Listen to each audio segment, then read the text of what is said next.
Hello singing friends, welcome back to my channel. It's Mickey here, your friendly neighborhood singing coach.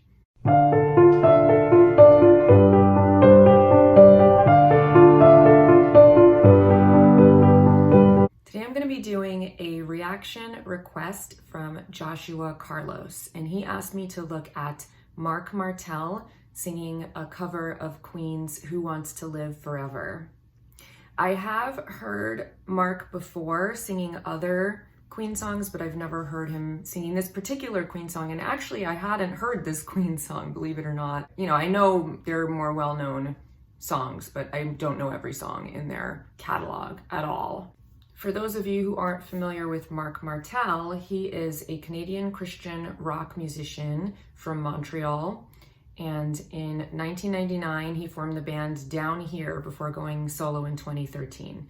Aside from his own work, Martel is known for his Queen covers and his vocal likeness to frontman Freddie Mercury. So I went and listened to the original, and apparently this song was written by lead guitarist Brian May for the soundtrack to the film Highlander in 1986.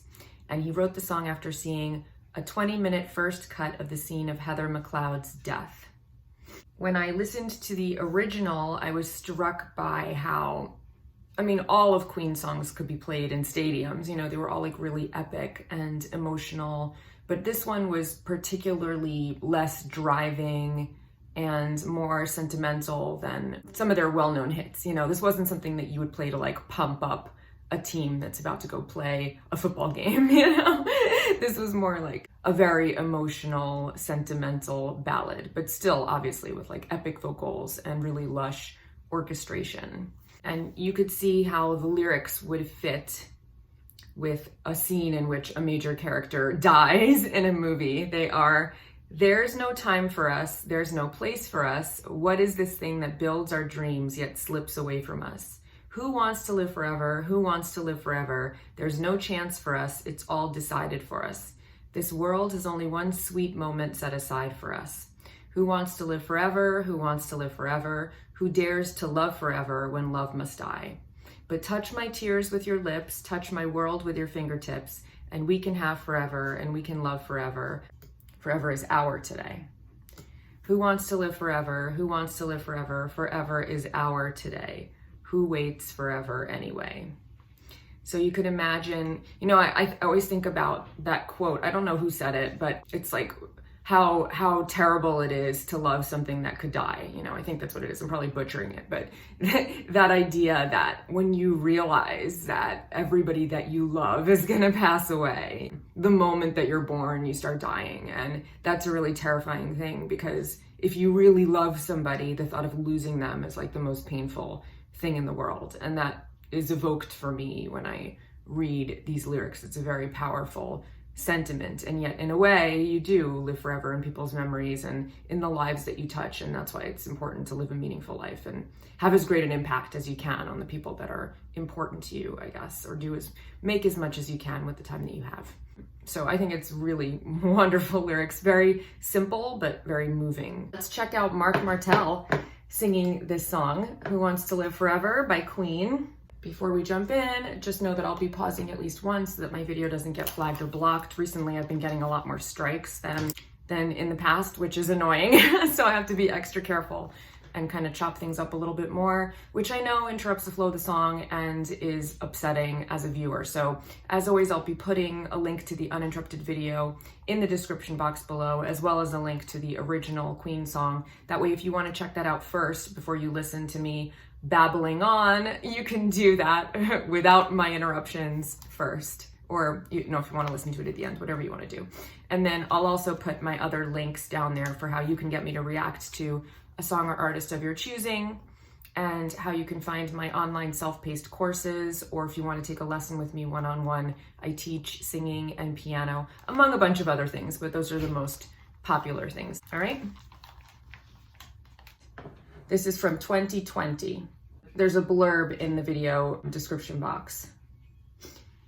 It says, "Like many of you, I discovered Who Wants to Live Forever in the movie Highlander long before I ever knew of the band Queen. It was likely even before Bohemian Rhapsody hit my radar in Wayne's World. I can't be sure though, as I don't recall how old I was when I saw Highlander. Safe to say, this is one of the first Queen songs I ever heard. It is also one of my favorites, and it is an absolute beast to sing. I've had the great pleasure of performing it with various symphonies, including the Boston Pops, and I get chills every time. Freddie was at his best here, and Brian's songwriting every bit as spectacular, magical even. Hope you enjoy this, as I did my best here to do justice not only to the song itself, but also to the incredible arrangement by Michael Kamen. See, I love when you get a little peek into people's inspiration for either writing or learning a song. I think it just personalizes it so much. And it looks like Marc is on tour now, by the way. So if you're looking to get out after being cooped up for COVID, it looks like he's going to be in Massachusetts on Saturday. Oh no, sorry, in May 7th, Saturday. So it's still a little ways off. All right, here we go. Well, I am VHO. This is one of Queen's best, and it's written by Brian May. There's no time for us. There's no place for us. What is this thing that builds our dreams, yet slips away from us? Oh, absolutely gorgeous just from the get-go. You know, I love just how emotional he is. You can hear, I love his portamentos where he slides up the da da da da da da da, you know, when he like slides from note to note. I love his vibrato, and when he goes down he kind of digs in, oh, you know, he gets a little bit more extra like weightiness on the bottom. So yeah, immediately it sounds every bit as powerful as the original. Really, really beautiful. Who wants to live forever? Who wants to live forever? Ooh.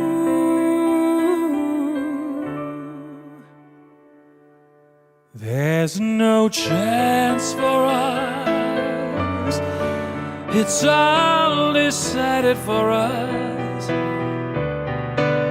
I'm sorry to keep interrupting, but I don't want to get flagged, but also there's so much here. You know, I love just the texture of his voice and how he's opening his chords and allowing more air to come in and then zipping them up again, you know? So when he goes like, there's no chance for us, and you could hear the hiss of air behind his tone, and then he'll go stronger and go, da, da, da, and you hear that his chords come together and zip out that air. I love how he swells into his dynamics, you know, where he'll be like, there's no chance. You know, you hear him crescendoing on each note. It really, really dynamic, just the way that Freddie Mercury sang. Really, really beautiful. This world has only one sweet moment set aside for us. Who wants to live forever?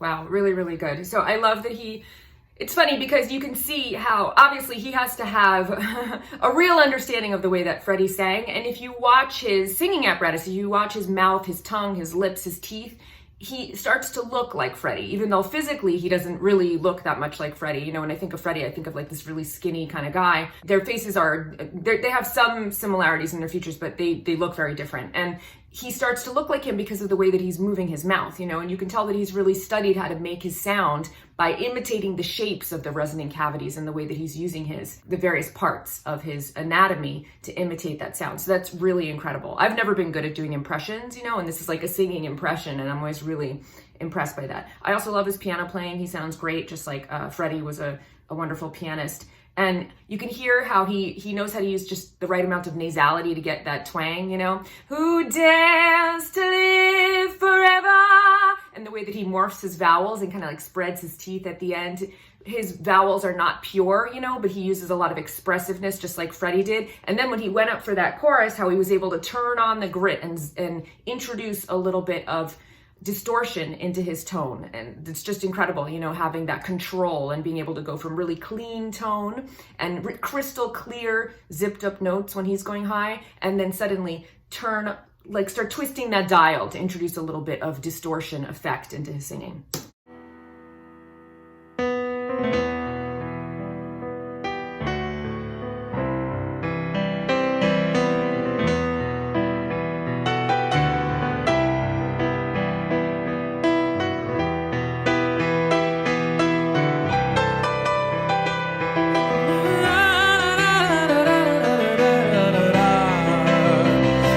Touch my tears with your lips.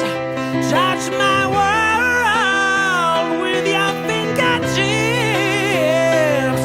And we can have forever. And we can love forever. Forever is our today.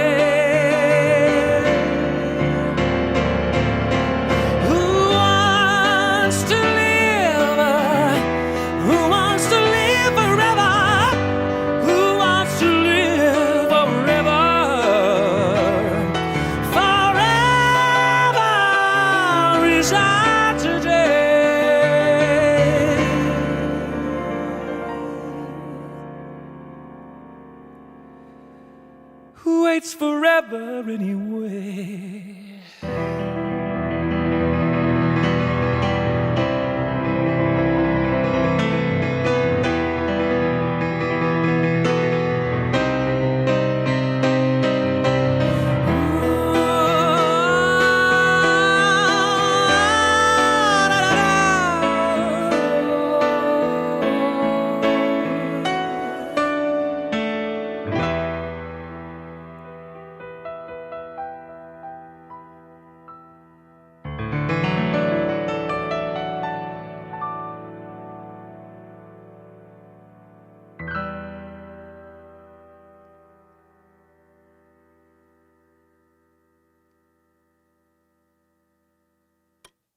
I love that smile of satisfaction when he knows he's done a job well done. You know, that's got to feel good when you execute it that well. Yeah, he had some really great high power belt notes in there. I thought his piano playing was excellent, the way that he was able to fully occupy that space that an orchestra would be occupying were he playing with that backing, but you didn't miss any of that because he was creating such a wall of sound with his piano playing. I thought it was really wonderful. Definitely evokes the magic of Freddie. It's a very, very nice homage, and he's really able to channel his spirit in a really cool way. I think it's really awesome. So thank you for the recommendation, Joshua. I hope that you enjoyed my reaction, and I'll see you guys here next time. Until then, take care, and of course, happy singing.